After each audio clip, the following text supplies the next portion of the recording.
چودھری عزیز واویلا کرنے لگا۔ تمہیں کیا ہو گیا ہے؟ تم کیوں کر رہے ہو میرے ساتھ ایسا؟ میں نے کچھ نہیں کیا۔ تم نے خود کچھ نہیں کیا، لیکن کروایا تم نے ہی ہے سب کچھ، اور جن سے کروایا ہے وہ گواہی دے چکے ہیں، سب کچھ بک دیا ہے انہوں نے۔ میں نے اس کے سینے پہ لات رسید کی۔ وہ بری طرح کھانسیاں اور ابکائیاں لینے لگا۔ میں رونق کو کمرے سے باہر لے گیا۔ 2-4 منٹ کے اندر اسے انورے اور پروین کے اقبالی بیانات کے بارے میں سب کچھ بتا دیا۔ رونق علی بھی ششدر رہ گیا۔ یار خاور، یقین نہیں آ رہا، اگر واقعی یہ سب کچھ عزیز بھیا نے کروایا ہے تو پھر تو یہ بہت بڑا بہروپیہ ہے۔ ہمارے درمیان رہتے ہوئے اس نے ہمیں ذرا بھی شک نہیں ہونے دیا۔ اس نے اونٹ والا کینہ دکھایا رونق بھائی۔ ہم نے 2-2.5 سال پہلے اس سے زمینوں کے کاغذوں پہ دستخط انگوٹھے کرا لیے تھے اور اسے پوری طرح دبا بھی لیا تھا، لیکن یہ خبیث اندر ہی اندر سلگتا رہا۔ اوپر سے کچھ اور ہو گیا مگر اندر سے وہی زہری ناگ رہا جو اپنا زہر اپنے اندر جمع کرتا رہتا ہے۔ یا خدا، ہم تمہاری ووٹی کے قاتلوں کو موکھلوں اور لمبڑوں میں ڈھونڈتے رہے اور یہ ہمارے ساتھ بیٹھ کے مشورے دیتا رہا ہمیں۔ اگلا آدھا گھنٹہ چودھری عزیز کے لیے بڑا سخت تھا۔ میں نے اس کی دکھتی رگ پہ ہاتھ رکھ دیا تھا، وہی دکھتی رگ جس نے پہلے بھی اسے ہاتھ پاؤں جوڑنے پہ مجبور کر دیا تھا۔ میں نے ریوالور میں 2 گولیاں ڈالیں، چودھری کو خوشخبری سنائی کہ اب میں چرخی گھما گھما کے اس کی کن پٹی پہ 6 فائر کروں گا۔ اگر وہ قدرت الہی سے بچ گیا تو اسے چھوڑ دوں گا۔ چودھری عزیز جیسے لوگ حساب کتاب کے بڑے ماہر ہوتے ہیں۔ اسے پتا تھا کہ 6 بار ریوالور کا گھوڑا دبانے کا سیدھا سیدھا مطلب یہی ہے کہ کل صبح 9-10 بجے کے لگ بھگ اس کی نماز جنازہ ادا ہو جائے گی۔ اس کا رنگ ہلدی ہو گیا، لگا کہ اسے بڑا تسلی بخش قسم کا ہارٹ اٹیک ہونے والا ہے۔ میں نے اسے تھوڑی سی مہلت دی اور ایک بار پھر سوچنے کا موقع دیا۔ اس مہلت بریک کے بعد جب چودھری عزیز سے پوچھ گچھ کا سلسلہ دوبارہ جوڑا گیا تو وہ ہتھیار ڈال چکا تھا۔ در حقیقت اس کے ساتھ جو کچھ بھی ہوا اتنا آنن فانن ہوا کہ وہ اندر سے کرچی کرچی ہو گیا تھا۔ تقریباً 10-15 منٹ بعد چودھری عزیز نے بڑی بڑی قسمیں کھانے کے بعد یہ اعلان کیا کہ سمینہ کے قتل میں اس کا کوئی ہاتھ نہیں ہے۔ بالفاظ دیگر اس نے یہ مان لیا کہ شہوار کا قتل اسی نے کروایا۔ تو پھر کس کا ہاتھ ہے؟ میں نے پوچھا۔ سمینہ کو موکھل پاشا نے مارا۔ چودھری عزیز کا انکشاف دھماکہ خیز تھا۔ کیا ثبوت ہے تمہارے پاس؟ میں وقت پڑنے پہ ثبوت بھی دے دوں گا، چودھری عزیز نے اپنے خون آلود ہونٹ پونچھتے ہوئے کہا۔ کیوں مارا اسے؟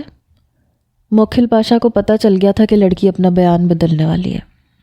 اسے کیسے پتہ چلا؟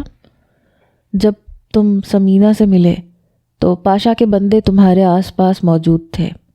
انہوں نے تمہاری اور سمینہ کی کچھ باتیں سن لی تھیں۔ میری آنکھوں کے سامنے وہ بارش کی رات آ گئی جب میں آخری بار سمینہ سے ملا تھا۔ اس رات کے سارے مناظر نگاہوں میں گھومنے لگے۔ تمہیں کیسے پتہ چلا کہ یہ موکھل پاشا کا کام ہے؟ میں نے پوچھا۔ ہمارے مخبر رملی نے ٹو لگائی تھی، چودھری عزیز نے ہکلاتے ہوئے جواب دیا۔ اس کے انداز نے واضح طور پہ گواہی دی کہ وہ جھوٹ بول رہا ہے، وہ ابھی بھی بہت کچھ چھپا رہا ہے۔ تیمور نے میرے اشارے پہ چودھری کو تھوڑی سی مار اور لگائی۔ یہ تھوڑی سی مار بھی اس کے لیے بہت تھی۔ اس کی ناک سے خون رسنے لگا، جبڑا چٹکنے کی آواز بھی آئی۔ وہ کمرے کے کچے فرش پہ مٹی اور خون میں لت پت تھا۔ اس کا سر ہماری ٹھوکروں کی زد پہ تھا۔ کچھ دیر پہلے جب وہ مجھے الوداع کہنے کے لیے گاڑی سے اتر رہا تھا، اس کے وہم و گمان میں بھی نہیں ہوگا کہ اس کی ساری شان و شوکت خاک میں ملنے والی ہے اور وہ اس انجام سے دوچار ہونے والا ہے۔ ایک دم اس پہ غشی طاری ہو گئی۔ میں نے تیمور کو ہاتھ روکنے کا اشارہ کیا۔ اپنے چودھری کی یہ درگت بنتے دیکھ کے میواتی بھی خزاں رسیدہ پتے کی طرح لرز رہا تھا۔ اس کی سمجھ میں یہ بات اچھی طرح آ چکی تھی کہ وہ اور اس کا چودھری اس قبرستان میں بری طرح پھنس چکے ہیں اور اب کوئی معجزہ ہی انہیں بدترین انجام سے بچا سکتا ہے۔ یہ فیاض میواتی نامی بندہ کچھ سمجھدار لگتا تھا۔ اس نے سخت قسم کی مار پیٹ کا شکار ہونے سے پہلے ہی ہتھیار ڈال دیا اور جو کچھ اسے معلوم تھا وہ بتانے کے لیے تیار ہو گیا۔ وہ خاص لہجے کی اردو بولتا تھا، کہنے لگا ہمار کو جو کچھ معلوم ہم آپ کو بتا دیوت ہے، پر آپ نے ہمار کو مارنا نہیں ہے۔ میں نے اسے یقین دلایا کہ نہیں ماریں گے، ہم آپ سے دوسرے کمرے میں جا کر بات کرنا چاہت ہے۔ ٹھیک ہے، آ جاؤ۔ دوسرے کمرے میں جا کے میواتی نے لرزتے کانپتے لہجے میں انکشاف کیا کہ چودھری عزیز ٹھیک کہہ رہا ہے، سمینہ کو مارنے میں اس کا ہاتھ نہیں ہے، اسے موکھل پاشا نے ہی مارا ہے۔ لیکن اس کے ساتھ ساتھ یہ بھی حقیقت ہے کہ پچھلے کئی مہینے سے موکھل پاشا اور چودھری عزیز رازداری میں رابطہ قائم رکھے ہوئے ہیں۔ موکھل پاشا اور چودھری عزیز کے درمیان رابطے کی بات میرے دماغ میں بھی پرورش پا رہی تھی۔ اب جب اس نے انکشاف کیا تو میرا شک پختہ ہو گیا۔ میں جانتا تھا کہ موکھل پاشا ان لوگوں میں سے ہے جو اپنے انتقام کی خاطر ہر حد تک جانے کو تیار ہو جاتے ہیں۔ دوسری طرف چودھری عزیز کی خصلت بھی اب بالکل واضح ہو چکی تھی۔ میں نے میواتی سے کہا تم کہہ رہے ہو کہ سمینہ کو موکھل پاشا نے مارا ہے، اس کے ساتھ یہ بھی بتا رہے ہو کہ موکھل اور عزیز کے درمیان خفیہ رابطہ تھا۔ میواتی نے اس بات میں سر ہلایا۔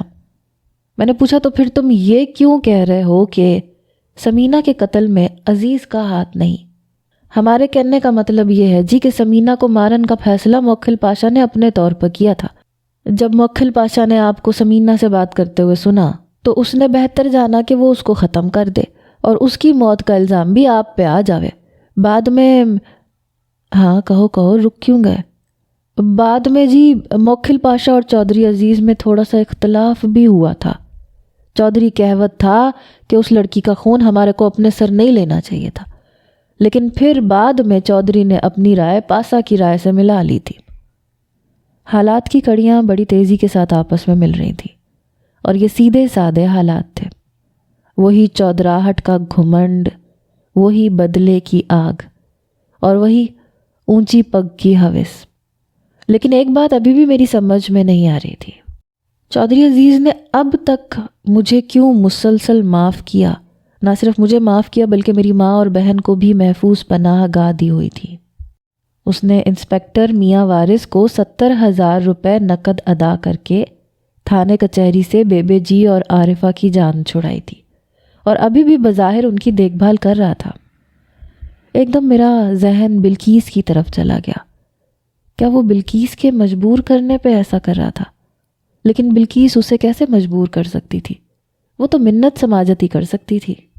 پھر میرا دھیان ان رجسٹریوں کی طرف چلا گیا جو چودھری کی نیک چلنی کی ضمانت کے طور پہ میرے پاس محفوظ تھی۔ تو کیا ان رجسٹریوں کا جادو اپنا کام دکھا رہا تھا؟ شاید ایسا ہی تھا۔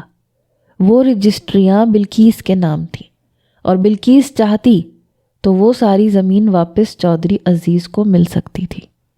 اس لیے چودھری کے لیے یہ ضروری ہو چکا تھا کہ وہ بلقیس سے بنا کے رکھے۔ بلقیس اس بارے میں کچھ بھی نہیں جانتی تھی مگر چودھری تو جانتا تھا۔ تو کیا وہ بلقیس کی خاطر میری جان بخشی کر رہا تھا اور میرے گھر والوں کو پناہ دے رہا تھا؟ پھر میرا دھیان ابھی تھوڑی دیر پہلے اس بات کی طرف چلا گیا جو چودھری نے کہی تھی۔ اس نے کہا تھا تم نہ بھی بلاتے تو میں نے آنا تھا، 1-2 قانونی نکتوں کے بارے میں تم سے بات کرنی تھی اور کچھ زمین کا معاملہ بھی تھا۔ غالباً وہ اپنی زمین کی بات کر رہا تھا۔ وہ رجسٹریاں میرے پاس تھیں اور وہ مجھے الوداع کہنے سے پہلے ان رجسٹریوں کا مستقبل جاننا چاہتا تھا۔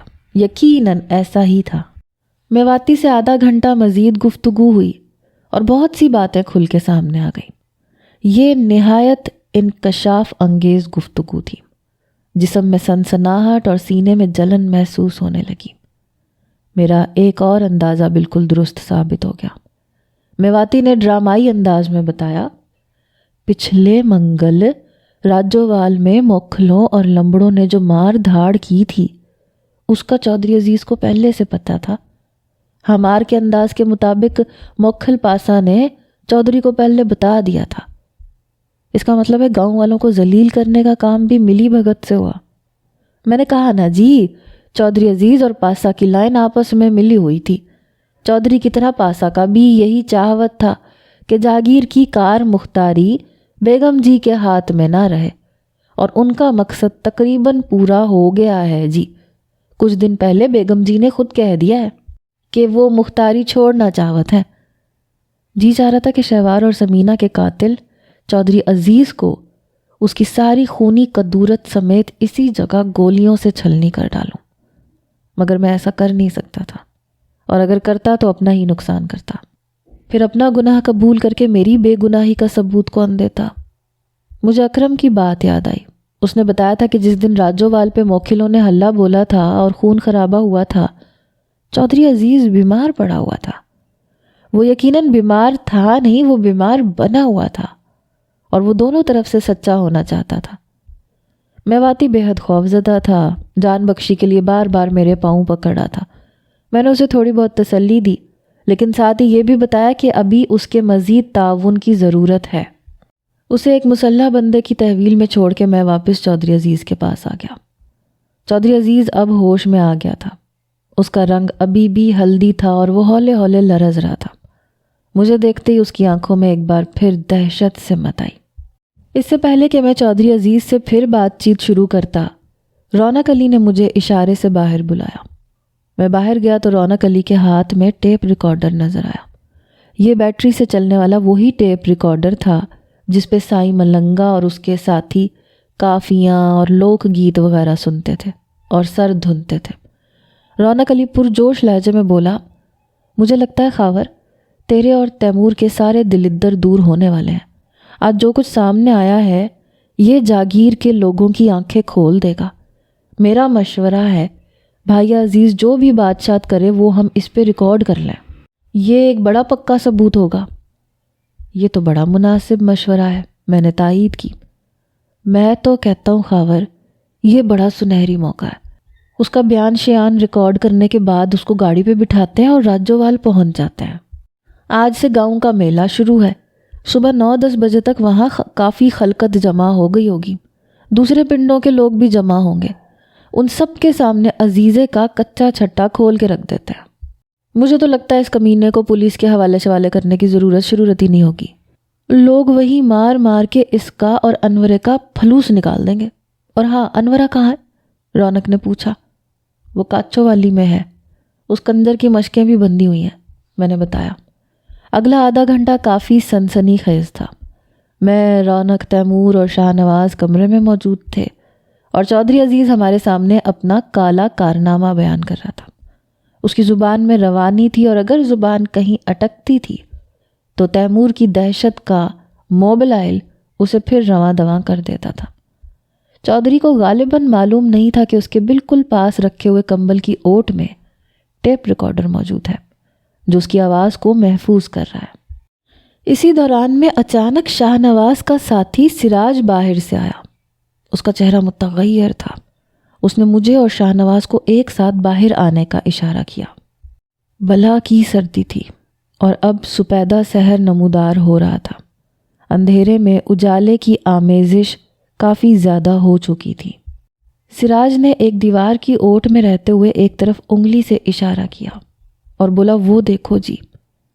مجھے قبرستان کی 4 فٹ اونچی کچی دیوار کے پیچھے 2 سائے حرکت کرتے ہوئے نظر آئے۔ پھر میری نگاہ کچی دیوار کے ساتھ ساتھ آگے گئی اور میری رگوں میں خون منجمد ہونے لگا۔ دیوار کے ساتھ ساتھ جھاڑیوں کے پیچھے قبروں کے کچے پکے کتبوں کے عقب میں درجنوں مسلح افراد کی موجودگی ثابت ہو رہی تھی۔ یہ خوفناک گھیرا تھا جو رات کی تاریکی میں ہمارے ارد گرد نہایت خاموشی اور ہوشیاری سے بنایا گیا تھا۔ میں سناٹے میں رہ گیا۔ یہ کیا ہو رہا ہے یار؟ میں نے شاہ نواز سے کہا۔ مجھے بھی اتنا ہی پتہ ہے جتنا تمہیں، شاہ نواز نے جواب دیا، اور میرا خیال ہے کہ یہ پولیس ہے۔ مجھے لگا کہ حالات ایک دم پھر پلٹا کھا گئے ہیں۔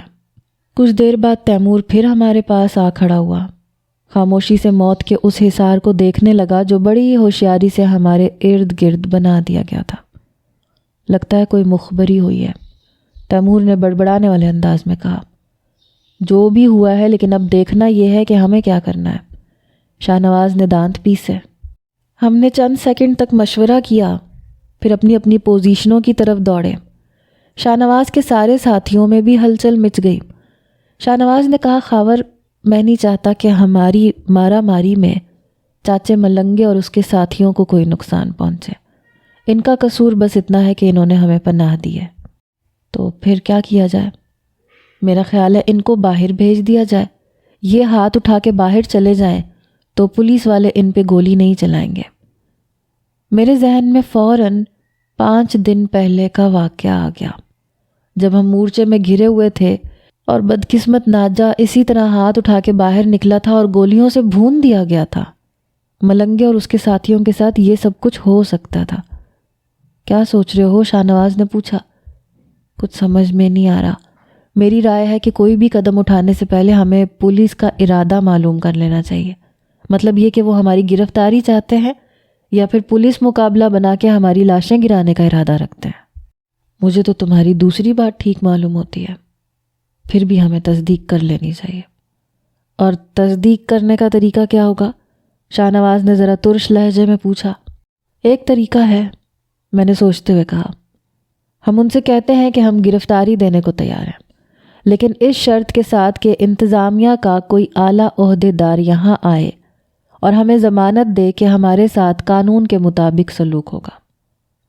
تمہاری بات تو سمجھ میں آ رہی ہے، لیکن ابھی شاہ نواز کا فکرہ مکمل نہیں ہوا تھا کہ ایک دم فائرنگ کی لرزہ خیز تڑ تڑ سے فضا گونج اٹھی۔ کئی گولیاں ارد گرد کے درختوں میں پیوست ہوئیں۔ اس کے ساتھ ہی میگا فون پر ایک کرخت آواز گونجی۔ میاں وارث کی آواز میں بآسانی پہچان گیا تھا۔ وہ اپنے مخصوص انداز میں بولا، یہاں سے کسی نے بھاگنے کی کوشش کی تو بے موت مارا جائے گا۔ تم چاروں طرف سے پولیس کے گھیرے میں ہو، جان بچانا چاہتے ہو تو ہاتھ اٹھا کر اور کتار بنا کے باہر آ جاؤ۔ میں اپنا اعلان ایک بار پھر دہراتا ہوں، یہاں سے کسی نے بھاگنے کی کوشش کی تو… میاں وارث کی دھمکاتی ہوئی آواز قبرستان میں گونج رہی تھی اور فضا کو سراسیمہ کر رہی تھی۔ میں نے شاہ نواز کے ساتھی سراج کو اشارہ کیا۔ اس کی آواز خاصی پاٹدار تھی۔ وہ میرے اور شاہ نواز کے قریب آ گیا۔ میں نے اسے بتایا کہ وہ میاں وارث کو کیا جواب دے۔ سراج نے بآواز بلند پکار کے کہا، ہم گرفتاری دینے کو تیار ہیں انسپکٹر وارث، لیکن اس کے لیے ہمیں یہ تسلی ہونی چاہیے کہ… تم اپنی شرطیں نہ سناؤ، یہ بتاؤ گرفتاری دے رہے ہو یا نہیں؟ سراج کی بات تیزی سے کاٹ دی گئی۔ ہم گرفتاری دے رہے ہیں، پر ہمیں اپنی جان کا خطرہ ہے، سراج نے کہا۔ تمہیں ہماری طرف سے کوئی خطرہ نہیں ہے۔ اگر کوئی خطرہ ہے تو تمہاری اپنی بے وقوفی ہے۔ میں تمہیں سوچنے کے لیے زیادہ وقت نہیں دے سکتا۔ اگلے 5 منٹ کے اندر اندر تم لوگ فیصلہ کر لو کہ تمہیں باہر آنا ہے یا ہم اندر آ جائیں۔ اور میں ایک بار پھر کہتا ہوں شاہ خاور، تم اس بار کوئی چالاکی دکھانے کی کوشش نہ کرنا، ورنہ بری موت مارے جاؤ گے۔ اس نے مجھے مخاطب کر کے یہ جتایا کہ وہ میری موجودگی کے بارے میں پر یقین ہے۔ میاں وارث کا یہ رویہ توقع کے عین مطابق بہت سخت تھا۔ اسے اس بات کا مان تھا کہ اس نے ہمارے گرد بہت مضبوط گھیرا بنا لیا اور اب ہم اس سے کوئی بھی بات منوانے کے قابل نہیں ہیں۔ صورتحال ہماری توقع سے زیادہ سنگین تھی۔ شاہ نواز نے ہمیں پناہ دی تھی اور اس کی غیرت کا تقاضا تھا کہ وہ ہمیں بچانے کی ذمہ داری کو شدت سے محسوس کرے، اور وہ محسوس کر رہا تھا۔ پھر وہ مجھ سے مخاطب ہو کے بولا، شاہ خاور، میرا خیال ہے تم نیچے چلے جاؤ، تیمور کو اپنے ساتھ لے جاؤ۔ اس وقت میاں وارث کا اصل نشانہ تم دونوں ہی ہو۔ نہیں شاہ نواز، تمہیں پتہ ہی ہے مجھے چھپنا کبھی پسند نہیں رہا۔ میں ابھی بھی نہیں چھپوں گا، اور نیچے تو کسی صورت میں نہیں جاؤں گا۔ نیچے سے مراد کھوکھلی قبریں تھیں۔ اسی دوران میں 1-2 انجنوں کا شور سنائی دیا۔ غالباً یہ پولیس کی جیپیں تھیں جو کچھ اور نزدیک آ گئی تھیں۔ میں نے کہا، شاہ نواز، میری رائے ہے کہ ہم چاچے ملنگے اور اس کے 3 ساتھیوں کو نیچے بھیج دیں۔ ان کا اس سارے معاملے سے کوئی تعلق واسطہ نہیں ہے۔ ہمارے قصوروں کی سزا ان کو نہ ملے تو اچھا ہے۔ مشورے کے بعد ہم نے اس پہ عمل کرنے کا سوچا، مگر اس سے پہلے کہ پوری طرح عمل ہو پاتا، صورتحال ایک دم سنگین تر ہو گئی۔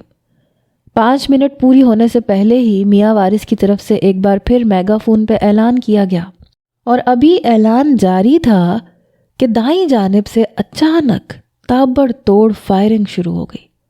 مجھے یوں لگا جیسے کسی نے وہاں سے بھاگنے کی کوشش کی ہے اور پولیس والوں نے اسے جھاڑیوں میں دیکھنے کے بعد نشانہ بنایا ہے۔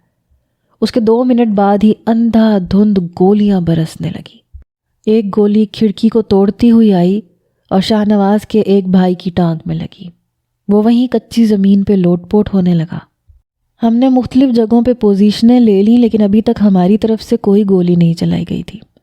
پولیس پہ جوابی گولی چلانا ایک بڑا مشکل کام ہوتا ہے، کیونکہ جس وقت پہلی گولی چلائی جاتی ہے اسی وقت یہ پولیس مقابلہ بن جاتا ہے، اور کیس کی صورت میں ارادہ قتل اور دوسری سنگین دفعات لاگو ہو جاتی ہیں۔ مگر یہاں اب صورتحال ایسی ہو چکی تھی کہ جوابی گولی چلائے بغیر گزارا نہیں تھا، اور پھر یہ پہلی گولی شاہ نواز کی طرف سے چلائی گئی۔ اس کے بعد سراج نے فائرنگ شروع کی اور پھر ہم سب شریک ہو گئے۔ ایک دم کوہرام سا مچ گیا۔ میں اپنی 7mm رائفل سے سنگل شاٹ فائر کر رہا تھا۔ تیمور میرے کندھے سے کندھا ملائے بیٹھا تھا، اس کے ہاتھ میں موزر تھا۔ اچانک ایک گولی آئی اور تیمور کے سر پہ سے ہوتی ہوئی پیچھے کھڑے سراج کے چہرے پہ لگی۔ وہ رائفل کے میگزین میں گولیاں بھر رہا تھا۔ وہ پشت کے بل گرا اور گرنے کے فوراً بعد ہی ٹھنڈا ہو گیا۔ میں نے اس کی پتھرائی ہوئی آنکھوں کی جھلک دیکھی اور اس کی پیشانی کا سیاہی مائل سوراخ دیکھا۔ شاہ نواز نے بھی یقیناً یہ منظر دیکھا تھا۔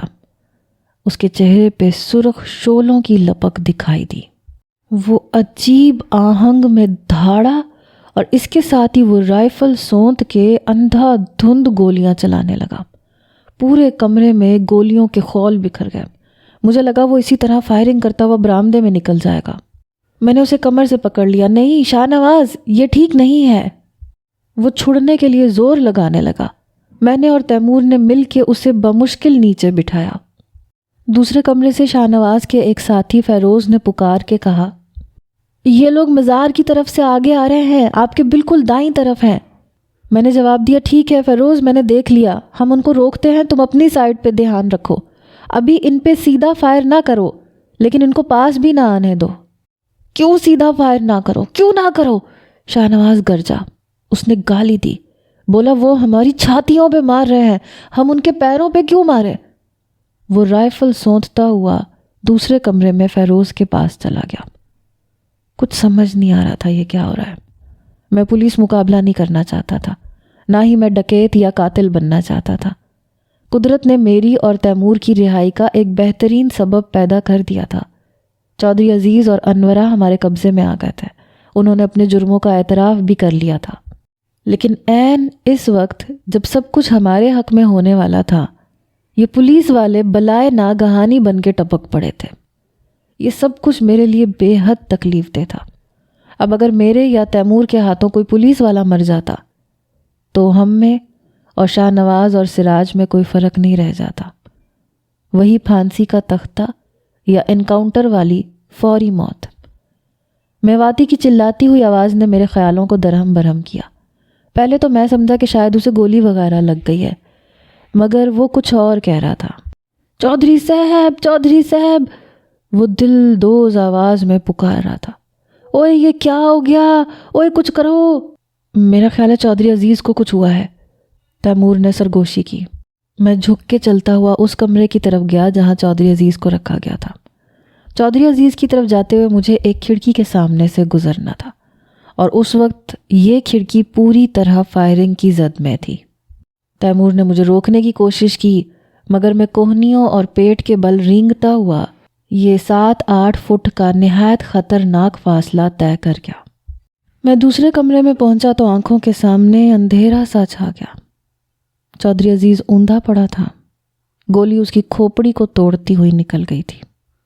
بائیں طرف سے گولی جہاں سے داخل ہوئی تھی وہاں معمولی سا سوراخ تھا، مگر دائیں جانب سر میں ایک بڑا روشندان بن گیا تھا۔ میں سکتے میں رہ گیا۔ میواتی دیوار کے ساتھ چپکا ہوا تھا، اس کی آنکھیں خوف سے پیلی پڑ رہی تھیں۔ یہ کیا ہو گیا جی؟ 1 منٹ میں ہمار کے سامنے سب کچھ ختم ہو گیا، اگلے منٹ میں تم بھی ختم ہو جاؤ گے، اپنا سر نیچے رکھو۔ میں نے دانت پیس کے کہا۔ 2 گولیاں سنسناتی ہوئی میواتی کے پاس سے گزریں اور وہ تقریباً سجدے کی حالت میں چلا گیا۔ تیمور بھی کوہنیوں کے بل رینگتا ہوا ہمارے پاس آ گیا۔ چودھری عزیز کی خون اگلتی لاش دیکھ کے اس کے ہونٹ سکڑ گئے۔ او خدایا، یہ تو مر گیا، اب کیا ہوگا؟ اس نے جیسے خود ہی سے پوچھا۔ فائرنگ کچھ دیر کے لیے تھم سی گئی۔ اندازہ ہوا کہ قبرستان کے اندر پولیس والوں کی پیش قدمی نہیں ہو سکی۔ در حقیقت سراج کو گولی لگنے کے بعد شاہ نواز اور اس کے ساتھیوں نے بے دریغ سیدھی فائرنگ کی تھی۔ اس اندھا دھند فائرنگ نے پولیس فورس کو محتاط ہونے پہ مجبور کر دیا تھا۔ میری رائفل کا 24 گولی والا میگزین خالی ہو چکا تھا۔ میں نے نیا میگزین رائفل سے اٹیچ کیا۔ اس دوران میں میری نگاہ مسلسل چودھری عزیز کی لاش کا جائزہ لیتی رہی۔ اس کے ہاتھ پاؤں ابھی تک بندھے ہوئے تھے، چہرے پہ نیل تھے، چوٹوں کے نشان تھے، اور یہ سب اس مار پیٹ کا نتیجہ تھا جو تیمور نے اس سے کی تھی، اور جس کے نتیجے میں چودھری اپنی زبان کا تالا کھولنے پہ آمادہ ہوا تھا۔ اب وہ یوں پڑا تھا جیسے کبھی زندہ ہی نہ تھا۔ زیادہ کی ہوس نے اسے زندگی سے ہی محروم کر دیا۔ میں نے اس شخص پہ اعتبار کیا تھا۔ اس نے میری بے مثال اعتماد کو توڑا تھا، اور اس کے علاوہ بھی اس نے اپنی مکاری سے نہ جانے کیا کیا توڑا اور برباد کیا تھا۔ آج اس شخص کی ساری سیاہ کاریوں کا حساب اس کمرے کے کچے فرش پہ چکتا ہو گیا تھا۔ خون پہ مکھیاں بھن بھنا رہی تھیں۔ گردن کا اکڑاؤ ایک حسرت ناک ڈھیلے پن میں بدل گیا تھا۔ اچانک میرا دھیان اس ٹیپ کی طرف چلا گیا جس پہ ہم تھوڑی دیر پہلے چودھری کی آواز ریکارڈ کر رہے تھے۔ یہ ٹیپ ریکارڈر ہم نے چودھری کے ہی اس کمبل کے نیچے چھپا رکھا تھا۔ میں لپک کے کمبل تک پہنچا، لیکن کمبل کے نیچے کچھ نہیں تھا۔ ٹیپ ریکارڈر وہاں سے اٹھایا جا چکا تھا۔ میں نے رونق علی کا آواز دی، رونق بھائی کہاں ہو؟ جواب نہیں آیا۔ رونق کے بجائے شاہ نواز نے دوسرے کمرے میں سے پوچھا، کیا بات ہے خاورے؟ ٹیپ کہاں ہے؟ مجھے نہیں پتا، شاہ نواز نے بھی پکار کے جواب دیا۔ اور رونق بھائی کہاں ہے؟ اس کا بھی نہیں پتا۔ میواتی نے کانپتے لہجے میں کہا، ہمار کا خیال ہے ٹیپ ریکارڈر رونق بھائی کے پاس تھا، وہ اس کو لے کر جھاڑیوں کی طرف جاوت تھے۔ پھر ہمار کو ٹھیک سے معلوم نہیں جی، ہمار کو لگتا ہے ان کو، ہمار کا مطلب ہے ان کو گولی لگ گئی جی، یا پھر وہ پکڑت گئے ہیں۔ کیا بکتے ہو؟ میں دھاڑا۔ وہ جی شروع میں ایک دم جھاڑیوں کے اندر جو فائرنگ ہوئی تھی وہ چودھری رونق پہ کی گئی تھی، ساتھ میں ایک اور بندہ تھا، ہمار کو معلوم نہیں اس کا کیا بنا۔ جو خبر بھی مل رہی تھی بد سے بدتر مل رہی تھی۔ میں سر پکڑ کے بیٹھ گیا۔ چودھری عزیز کی لاش سامنے پڑی تھی۔ ٹیپ ریکارڈر میں ہم نے اس کا جو اقبالی بیان محفوظ کیا تھا وہ شاید میاں وارث کے ہتھے چڑھ گیا تھا۔ تیمور نے اپنے خشک لبوں پہ زبان پھیری۔ اگر رونق بھائی پکڑا گیا ہے تو پھر شاید پولیس کیکریاں والی بھی جا پہنچی ہوگی، اور اگر وہاں پہنچی تو پھر ہمارا آخری آسرا بھی ختم ہو جائے گا۔ میں تیمور کا اشارہ سمجھ رہا تھا۔ وہ انورے کی بات کر رہا تھا۔ اب رہ جائے کہ انورہ ہی رہ گیا تھا جس کا بیان ہمیں شہوار اور سمینہ کے قتل سے بری الذمہ کر سکتا تھا، یا ایسا کرنے میں ہماری مدد کر سکتا تھا۔ لیکن ابھی میں ٹیپ ریکارڈر کی طرف سے بھی پوری طرح مایوس نہیں ہوا تھا۔ یہ ٹیپ ریکارڈر ایک ایسا ثبوت تھا جس کو بڑی سے بڑی عدالت بھی جھٹلا نہیں سکتی تھی۔ شروع میں جنتر گھنی جھاڑیوں کی طرف پولیس نے اندھا دھند فائرنگ کی تھی۔ یہ جھاڑیاں ہمارے دائیں طرف تھیں۔ سورج نکلتے ہی چاروں طرف ہلکی دھند پھیل گئی تھی، اور 10-15 قدم سے آگے کچھ دکھائی نہیں دے رہا تھا۔ یہ صورتحال ہمارے لیے فائدہ مند ثابت ہو سکتی تھی۔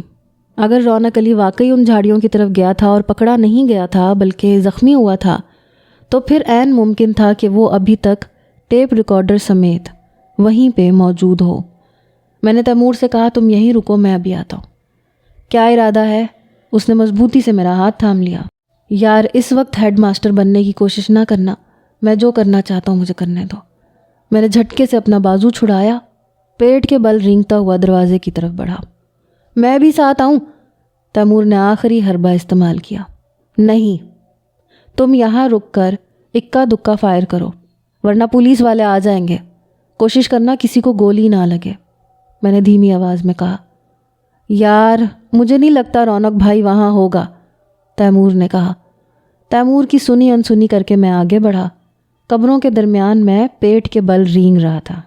پولیس اہلکار چاروں طرف موجود تھے، مگر وہ دکھائی نہیں دیتے تھے، بس ان کی مدھم آوازیں وقفے وقفے سے کانوں تک پہنچتی تھیں۔ وہ غالباً اپنی پوزیشنیں بہتر کر رہے تھے۔ ان کے انداز سے عیاں تھا کہ وہ کسی طرح کی رعایت نہیں دیں گے۔ شدید خطرہ مول لے کے میں ان گھنی جھاڑیوں تک پہنچ گیا جہاں آخری بار رونق علی کو دیکھا گیا تھا۔ ٹھنڈی زمین پہ اوندھے لیٹے لیٹے میں نے ارد گرد نگاہ دوڑائی۔ رونق نظر نہیں آیا، نہ ہی کہیں ٹیپ ریکارڈر کے آثار تھے۔ پھر ایک چیز نے میرے جسم میں سنسناہٹ دوڑا دی۔ یہ خون کے دھبے تھے زمین پہ اور ارد گرد شاخوں پہ نظر آ رہے تھے۔ اس کے علاوہ گیلی زمین پہ کسی کو گھسیٹے جانے کا واضح نشان تھا۔ تو کیا رونق علی کو ٹیپ ریکارڈر سمیت زخمی حالت میں پکڑ لیا گیا تھا؟ آثار سے تو یہی لگ رہا تھا، مگر صورتحال مختلف بھی ہو سکتی تھی۔ ہو سکتا تھا کہ یہ خون کے دھبے رونق کے بجائے اس دوسرے بندے کے ہوں جو اس کے ساتھ بھاگا تھا۔ جھاڑیوں میں ایک جگہ کوئی سیاہی مائل شے نظر آئی۔ میرا دل شدت سے دھڑک اٹھا۔ یہ ٹیپ ریکارڈر ہو سکتا تھا۔ میں نے حوصلہ جمع کیا اور پیٹ کے بل رینگتا ہوا مزید آگے کی طرف بڑھ گیا۔ پولیس والوں کی طرف میرا فاصلہ کم ہوتا جا رہا تھا۔ میں ان کے ہتھیاروں کی کھڑکھڑاہٹ بھی سن سکتا تھا۔ میری حسیں پوری طرح بیدار تھیں اور میں ہر خطرے سے نمٹنے کے لیے 100% تیار تھا۔ تقریباً 7-8 میٹر آگے جانے کے بعد میں نے اس شے کو ٹھیک سے دیکھا اور مجھے کچھ مایوسی کا احساس ہوا۔ یہ ٹیپ ریکارڈر نہیں تھا، یہ کالے رنگ کی شال تھی اور میں اس شال کو بآسانی پہچان گیا۔ یہ رونق علی کی ہی تھی۔ اس کا مطلب وہ ٹیپ ریکارڈر سمیت پکڑا جا چکا ہے یا پھر پار ہو گیا ہے۔ شاید اس نے بھاگ کے غلطی کی تھی۔ وہ بیمار تھا، اپنے موٹاپے کے سبب زیادہ تیزی سے حرکت بھی نہیں کر سکتا تھا، اس لیے ممکن ہی نہیں تھا کہ پولیس والوں کو چکما دے کے نکل جاتا۔ دکھ کی ایک گہری لہر نے میرے پورے سراپے کو جکڑ لیا۔ یہی وقت تھا جب مجھے اپنی بائیں جانب حرکت کا احساس ہوا۔ میں نے تیزی سے پلٹا کھا کے اپنی جگہ چھوڑی۔ ایک شخص اڑتا ہوا میرے پہلو میں آ کے گرا۔ یہ ایک نہایت تنومند باوردی پولیس اہلکار تھا۔ میں نے رائفل کے دستے سے اس کے سر کے پچھلے حصے پہ ضرب لگائی۔ اس کی ٹوپی اچھل کے دور جا گری۔ ایک دوسرے اہلکار نے دائیں طرف کی جھاڑیوں سے اپنی جھلک دکھائی۔ اس کے ہاتھ میں رائفل تھی۔ خبردار، وہ چنگاڑا۔ ابھی بس یہی لفظ اس کے منہ سے نکلا تھا کہ میں نے اسی کی رائفل کا بیرل پکڑ کے اوپر اٹھا دیا اور سر کی بھرپور ضرب اس کے سینے پہ رسید کی۔ وہ آہ کی آواز نکالتا ہوا ایک شکستہ قبر پہ گرا۔ ایک سفید پوش اہلکار سامنے سے جھپٹنے کے ساتھ ہی ساتھ وہ ہولسٹر میں سے اپنا ریوالور برآمد کر رہا تھا۔ ابھی وہ مجھ سے 8-10 قدم دور تھا کہ یکا لڑکھڑا گیا اور اس کی ایک ٹانگ ران کے بالائی سرے تک ایک کھوکھلی قبر میں دھنس گئی۔ اس سنہری موقع سے فائدہ نہ اٹھانا بے وقوفی تھی۔ میں نے آگے بڑھ کے رائفل کی شدید ضرب سفید پوش کی کلائی پہ لگائی۔ ریوالور اس کے ہاتھ سے چھوٹ کے ہوا میں اڑتا دکھائی دیا۔ اس نے قبر سے نکلنے کی کوشش کی، مگر اس کوشش میں اس کی دوسری ٹانگ بھی اندر چلی گئی۔ میاں جی، میاں جی، وہ گلے کی پوری طاقت سے چلایا۔ میں واپس پلٹا۔ ذہن میں زلزلہ سا برپا تھا۔ میرے اندر سوال ابھرا، کیا یہ قدرت کی طرف سے اشارہ ہے کہ میں یہاں سے بھاگنے کی ایک بھرپور کوشش کروں؟ میں حتی الامکان حد تک جھک کے مخالف سمت میں دوڑ پڑا۔ روشنی پھیل چکی تھی لیکن گاڑی سفید دھند نے نظر کا راستہ بند کیا ہوا تھا۔ رونق علی ایسی دھند کو سفید اندھیرا کہا کرتا تھا۔ دیکھو کوئی حرامی جا نہ پائے، انسپکٹر میاں وارث کی کڑکتی ہوئی آواز مجھے قبرستان کے مشرقی کنارے سے سنائی دی۔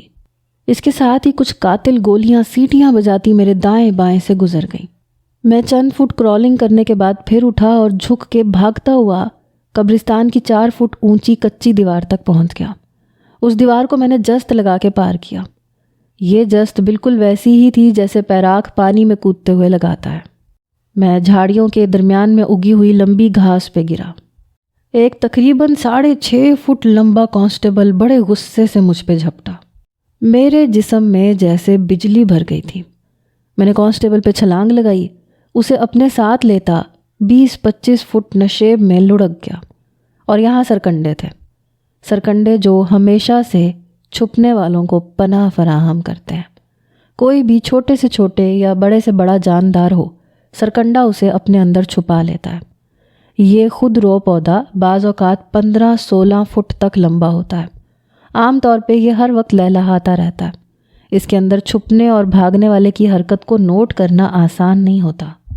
سرکنڈوں میں گرنے کے بعد میں نے ہیڈ کانسٹیبل کی شکل دیکھی تو ذہن کو جھٹکا سا لگا۔ یہ وہی تھا جو چند روز پہلے میرا دھکا کھا کے کنویں میں گرا تھا۔ اس کے کنویں میں گرنے کے بعد میں اور تیمور فرار ہونے میں کامیاب ہوئے تھے، اور اس نے کنویں میں گرنے کے بعد جو واویلا مچایا تھا وہ میرے کانوں میں گونجنے لگا۔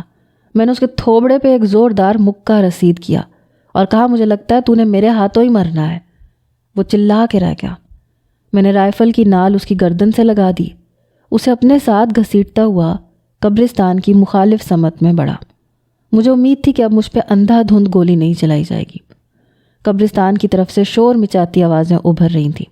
اس طرف گیا ہے، نہیں ادھر ہے، سوچ کیا رہے ہو، گولی چلاؤ، نہیں نہیں رحمت اللہ بھی ساتھ ہے، گھیر کے پکڑو۔ آخر میں گالیاں تھیں۔ رونق کی موت کے خیال نے میرے اندر انگارے بھر دیے تھے۔ جی چاہ رہا تھا ساری مصلیحتیں بلائے طاق رکھ دوں، پولیس والوں پہ سیدھی فائرنگ کروں، انہیں مارتا کاٹتا ہوا یہاں سے نکل جاؤں، یا پھر ان سرکنڈوں کے اندر ہی ختم ہو جاؤں۔ میرے انداز نے رحمت اللہ کو میسمرائز سا کر دیا تھا۔ وہ گن پوائنٹ پہ بے چوں چرا میرے ساتھ چلا آ رہا تھا۔ میرا ایک ہاتھ اس کی اونی جرسی کے گریبان پہ تھا۔ ایک جگہ زمین بہت دلدلی تھی۔ ہیڈ کانسٹیبل پھسل کے پہلو کے بل گر گیا۔ میں نے یہ موقع غنیمت جانا۔ میں نے رائفل کے وزنی دستے کی 2 طوفانی ضربیں اس کے سر اور کندھے پہ لگائیں۔ گردن پہ لگنے والی ضرب زیادہ کارآمد ثابت ہوئی۔ ہیڈ کانسٹیبل رحمت اللہ تقریباً بے سدھ ہو گیا۔ میں نے جلدی سے اس کی جرسی اور قمیض اتاری اور خود پہن لی۔ پتلون اتارنے کا وقت نہیں تھا، موت کے ہرکارے تیزی سے میرے قریب آ رہے تھے۔ رحمت اللہ کی سرکاری ٹوپی سر پہ رکھنے کے بعد میں ایک بار پھر آگے بڑھا۔ گہری دھند معاون ثابت ہو رہی تھی، لیکن یہی گہری دھند دشمن بھی ثابت ہوئی۔ کوئی جانور تیزی سے میری طرف بڑھا۔ میں اسے تب دیکھ سکا جب وہ مجھ سے 8-10 قدم کی دوری پہ تھا۔ شروع میں اسے کتا سمجھا، لیکن وہ جنگلی سور تھا، بلکہ سورنی تھی۔ وہ اپنے بچوں کے ساتھ تھی۔ تیر کی طرح میری طرف آئی۔ میں نے فقط 2-3 فٹ کے فاصلے سے اس پہ فائر کیا۔ گولی اس کی تھوتھنی میں لگی، وہ لہرا کے گری۔ اس کے عقب میں اس کے بچے تھے۔ میں نے بچوں کو تو دیکھا، لیکن دھند اور سرکنڈوں کی وجہ سے نر کو نہ دیکھ سکا، جس نے بائیں پہلو سے حملہ کیا۔ ایسے لگا جیسے کسی نے ہتھوڑے سے میرے کولے پہ ضرب لگائی ہو۔ چند سال پہلے مجھے پاشا کے بنگالی شیر نے اتنا نقصان نہیں پہنچایا تھا جتنا اس خبیث جانور نے پہنچا دیا۔ میں کئی فٹ دور بدبودار پانی کے ایک گڑھے میں گرا۔ چند لمحے کے لیے رائفل بھی میرے ہاتھ سے چھوٹ گئی۔ اس سے پہلے کہ میں سنبھل کے نکل سکتا، مجھے اپنی 3 اطراف سے بھاگتے قدموں کی آوازیں آئیں۔ اس طرف گیا ہے، اس طرف ہے۔ ایک چنگاڑتی ہوئی آواز میاں وارث کی تھی۔ پھر کسی نے مجھے دیکھ لیا اور للکارا، خبردار ہوئے، گولی مار دیں گے۔ میں نے مڑ کے دیکھا، بچاؤ کا کوئی راستہ نہیں تھا۔ کم از کم 4 رائفلیں میری طرف اٹھی ہوئی تھیں۔ ابھی مزید اہلکار آ رہے تھے، اور وہ نر سور مجھے ناقابل تلافی نقصان پہنچا کے اوجھل ہو چکا تھا۔ اب مزاحمت کا مطلب خودکشی کے سوا اور کچھ نہیں تھا۔ میں نے بھیگی ہوئی کیچڑ آلود رائفل ایک طرف پھینک دی۔ مجھے گریبان سے پکڑ کے گڑھے سے باہر کھینچا گیا۔ تلاشی لی گئی۔ میاں وارث کا چہرہ آگ کی طرح دہک رہا تھا۔ اس نے میرے بالائی جسم پہ رحمت کے کپڑے دیکھ لیے تھے۔ رحمت اللہ کہاں ہے؟ وارث نے مجھے سر کے بالوں سے جکڑ کے پوچھا۔ میں نے عقب میں سرکنڈوں کی طرف اشارہ کیا۔ مار دیا اس کو بھی؟ وارث نے میرے سر کو وحشیانہ جھٹکا دیتے ہوئے پوچھا۔ نہیں، وہ صرف بے ہوش ہے۔ میری ران کا چند دن پرانا زخم پھر خون اگلنے لگا تھا۔ میری تلاشی لینے کے بعد پولیس اہلکاروں نے مجھے بے دردی سے رائفلوں کے بٹ مارے اور گالیوں کی بوچھاڑ کی۔ پھر رحمت اللہ کی قمیض، ٹوپی اور جرسی میرے جسم سے علیحدہ کر لی گئی۔ مجھے یک بستہ زمین پہ اوندا لٹایا گیا اور میرے ہاتھ پشت پہ ہتھ کڑی سے جکڑ دیے گئے۔ ابھی تک زندگی میں یہ پہلا واقعہ تھا جب مجھے باقاعدہ ہتھ کڑی لگی تھی۔ پولیس اہلکار مجھے دھکیلتے رہے، گائے بگائے رائفل کے بٹ مارتے رہے اور قبرستان کی طرف لے چلے۔ سرکنڈوں سے باہر لے جا کے مجھے ایک جیپ میں بٹھا دیا گیا۔ 3 رائفل بردار میرے ارد گرد بالکل چوکس تھے۔ ان کی آنکھوں میں رحم کی کوئی رمق نہیں تھی۔ پاس ہی ایک دوسری جیپ کھڑی تھی، یہ چھت کے بغیر تھی۔ اس میں پولیس کی آہنی ٹوپیوں، رائفلوں اور ایمونیشن کی چوٹی پیٹیوں کے ساتھ ساتھ مجھے وہ ٹیپ ریکارڈر بھی نظر آیا جو رونق علی سے چھینا گیا تھا۔ ایک مسلح حوالدار ٹیپ ریکارڈر کے پاس موجود تھا۔ میرا اور ٹیپ ریکارڈر کا فاصلہ بمشکل 30 فٹ ہوگا، لیکن اب یہ ناقابل عبور فاصلہ بن چکا تھا۔ ایک اور لرزہ خیز منظر 2 لاشوں کا تھا۔ یہ لاشیں زمین پہ پڑی تھیں اور ان پہ کپڑا ڈال دیا گیا تھا۔ ان لاشوں پہ خون کے دھبے بھی نظر آ رہے تھے اور ان میں سے ایک لاش کافی فربہا تھی۔ میرا دل رونق کے خیال سے کٹ کے رہ گیا۔ میاں وارث نے مجھ پہ ایک قہرناک نظر ڈالی، اپنے اہلکاروں سے مخاطب ہو کے بولا، میں آ رہا ہوں 5 منٹ میں، بالکل چوکس بیٹھو، تمہیں پتہ ہی ہے یہ نویں زمانے کا شیر شاہ سوری ہے۔ بے فکر رہیں جناب، اس کی ساری شیر شاہی ناک کے راستے نکال دیں گے۔ یہ بلی کی طرح میاؤں میاؤں نہ کرے، پھر ہم آپ کے نوکر نہ ہوئے تو پھر بتانا۔ ایک لمبے تڑنگے ASI نے بھاری مونچھوں پہ ہاتھ پھیر کے کہا۔ ایک ہیڈ کانسٹیبل نے آگے بڑھ کے ایک بار پھر میری ہتھکڑی چیک کی اور اطمینان سے سر ہلایا۔ ایک بار پھر فائرنگ میں تیزی آ گئی اور یہ 3-4 منٹ تک برقرار رہی، پھر خاموشی چھا گئی۔ کچھ دیر بعد میاں وارث واپس آیا تو میں نے اس سے کہا، اگر تم کہو تو میں اندر موجود لوگوں سے بات کرتا ہوں۔ وہ لڑنا نہیں چاہتے، وہ گرفتاری دینا چاہتے ہیں، بس انہیں ڈر ہے کہ… میرا فکرہ ابھی مکمل نہیں ہوا تھا کہ میاں وارث نے ہاتھ گھمایا اور الٹے ہاتھ کا زوردار تھپڑ میرے چہرے پہ لگا۔ میں اپنی نشست پر ہی ایک طرف کو جھک گیا۔ وارث دھاڑا، ہمیں کسی کتے سے یہ پوچھنے کی ضرورت نہیں ہے کہ ہمیں کیا کرنا ہے اور کیا نہیں کرنا۔ پھر اس نے اپنے ساتھی SI کو کچھ ضروری ہدایات دیں اور اچھل کے جیپ میں بیٹھ گیا۔ چند ہی لمحے کے بعد جیپ کچے راستے پہ دھول اڑاتی تیزی سے سرکنڈوں کے ساتھ ساتھ آگے بڑھ رہی تھی۔ قبرستان میں ہونے والی فائرنگ کی آوازیں پیچھے جا رہی تھیں۔ میرا بالائی جسم اریاں تھا، ہوا برچھیوں کی طرح جسم پہ لگ رہی تھی۔ کولے کی چوٹ تکلیف دے رہی تھی۔ کہاں لے جا رہے ہو مجھے؟ میں نے ہمت کر کے پوچھا۔ گھبرا مت، جہاں بھی لے جائیں گے وہ جگہ تیری شان کے مطابق ہی ہوگی، میاں وارث نے زہر خند لہجے میں کہا۔ آخر تو کوئی معمولی بندہ نہیں ہے، اپنی ہوشیاریوں کی وجہ سے بہت بڑا چودھری بن چکا ہے، بڑی اونچی پگ ہے تیرے سر پہ، اور پھر تو ایک بہت بڑے خاندان کا جوائی بھی تو ہے۔ ہم نے تجھ سے کوئی گستاخی کر کے اپنے پیندوں پہ لات تھوڑی نہ مارنی ہے، پوری پوری عزت دیں گے تجھے۔ میں خاموش ہو گیا۔ میرا اندازہ تھا کہ مجھے کسی قریبی تھانے یا چوکی میں لے جایا جا رہا ہے۔ وہاں جا کر کیا ہوگا میں یقین سے کچھ نہیں کہہ سکتا تھا، لیکن اگلے آدھے گھنٹے میں جو کچھ ہوا وہ میری توقع کے بالکل برخلاف تھا۔ پولیس کی جیپ درختوں کے ایک ویران جھنڈ میں رکی۔ یہاں ایک نیلی ڈاٹسن کار موجود تھی۔ کار پہ گجرانوالہ کا نمبر تھا، اس کے شیشے رنگدار تھے۔ قریب ہی 2 مسلح دیہاتی موجود تھے۔ مجھے لگ رہا تھا ان میں سے کم از کم ایک بندے کو میں نے کہیں دیکھا ہوا ہے۔ مجھے کھینچ تان کے پولیس جیپ میں سے اتارا گیا اور کار میں سوار کر دیا گیا، لیکن کار میں سوار کرنے سے پہلے میری جوتی اتروا لی گئی۔ اس کے علاوہ مجھے ایک کچے راستے پہ تھوڑا سا چلایا بھی گیا۔ ان دونوں حرکات کی وجہ چند گھنٹے بعد میری سمجھ میں آئی۔ کار میں سوار ہونے کے فوراً بعد مجھے کچھ اندازہ ہو گیا تھا کہ میرے ساتھ کیا ہونے والا ہے۔ کار نے تیزی کے ساتھ سفر کیا۔ کار کے اندر مکمل خاموشی اور شدید تناؤ تھا۔ ایک سفید پوش پولیس اہلکار بھی کار میں موجود تھا۔ میں نے ایک بار پھر پوچھا، کہاں لے کے جا رہے ہو مجھے؟